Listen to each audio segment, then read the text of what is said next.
Comment choisir le bon modèle de chargeur?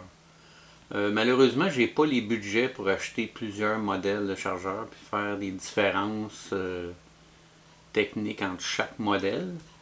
Mais je vais quand même décrire les caractéristiques les plus importantes des chargeurs à batterie et vous allez faire votre choix vous-même d'après ce qui est disponible sur le marché. À peu près tous les modèles téléguidés, que ce soit en vol ou au sol, fonctionnent maintenant en général avec des batteries rechargeables.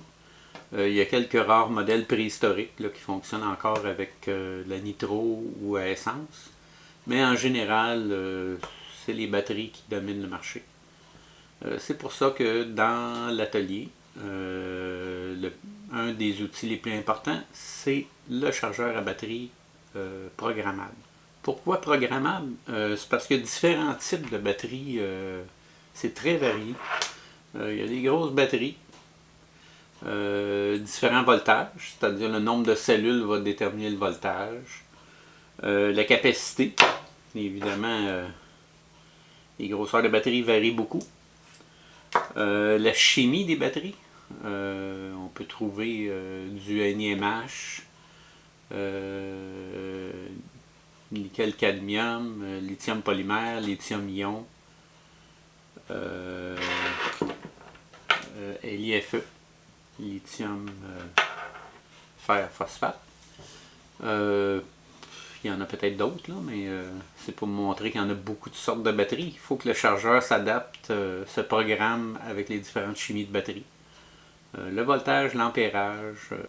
La batterie la plus populaire dans le hobby, c'est évidemment le lithium polymère, ce qu'on appelle des LiPo.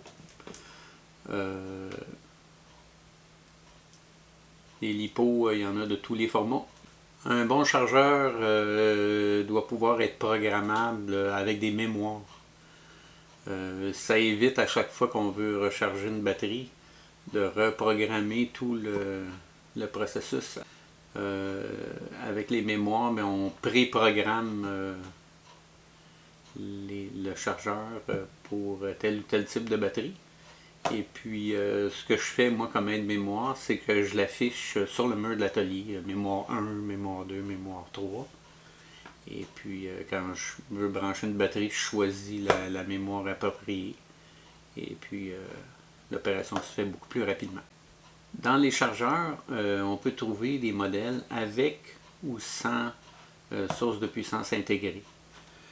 Un modèle comme ça, il y a une source de puissance intégrée. On branche ça sur la prise de courant. Il n'y a pas d'autre chose à faire. Le chargeur est complet. Ce modèle-là aussi, même chose. On le branche sur la prise de courant, tout est là. Les désavantages de ce type de chargeur-là, c'est que la puissance disponible est plus limitée. Et puis, normalement, dans les grandeurs de ce type de chargeur-là, le nombre de sorties va être limité aussi. Le chargeur avec Power Supply intégré, il est bien pratique sur le terrain. Quand on va en visite chez quelqu'un ou on a à sortir, on amène un chargeur. Ce genre de chargeur-là est pratique parce qu'il n'y a pas d'autre chose à transporter. Par contre, si on recharge une seule batterie à la fois, et surtout si c'est, mettons, des grosses batteries d'hélicoptère ou d'avion, le processus pour charger plusieurs batteries peut être très très long avec ce genre d'appareil-là. Un chargeur avec une source de puissance indépendante, une entrée DC, on peut l'alimenter de différentes façons. Ça peut être un power supply d'atelier conçu exprès. Il y en a qui vont utiliser aussi des power supply d'ordinateurs modifiés. Modifier le 110 en 12 volts ou plus, ou 24 volts, ou whatever. On peut utiliser une batterie d'auto, une grosse LiPo.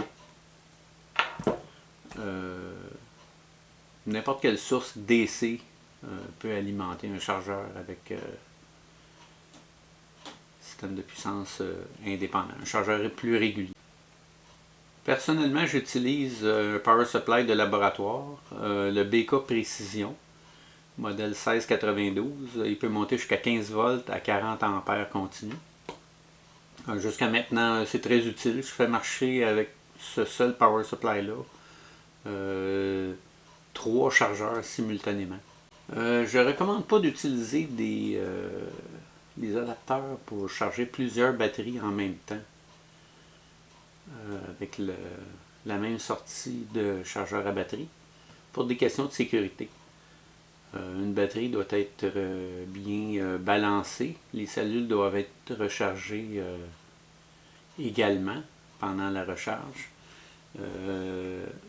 Une charge parallèle permet trop de marge d'erreur, ça augmente les risques d'incendie. Si on prend un adapteur de charge parallèle et puis on a plusieurs batteries qui sont, mettons, similaires, mais dont le taux de décharge n'est pas le même, le voltage n'est pas égal.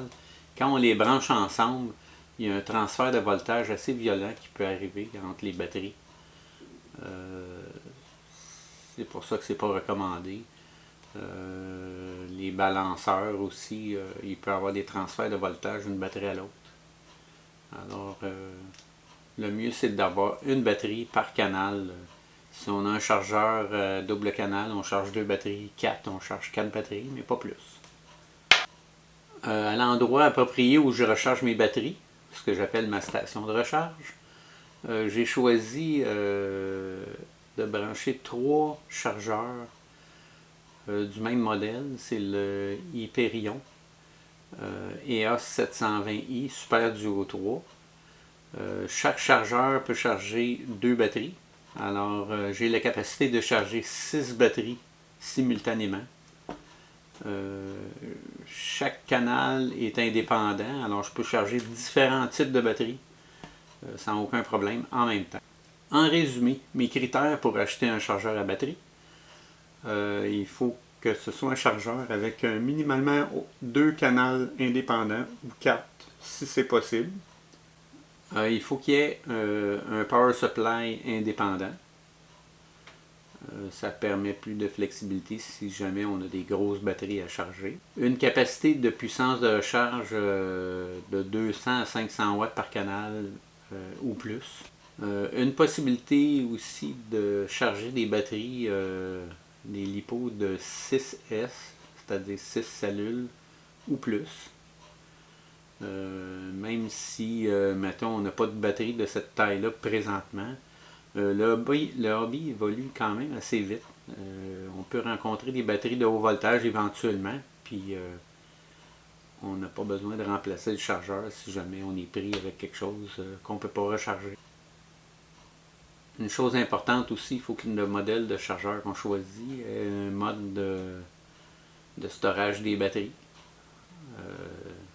Ça permet de les garder plus longtemps. Un autre point, ça prend une mémoire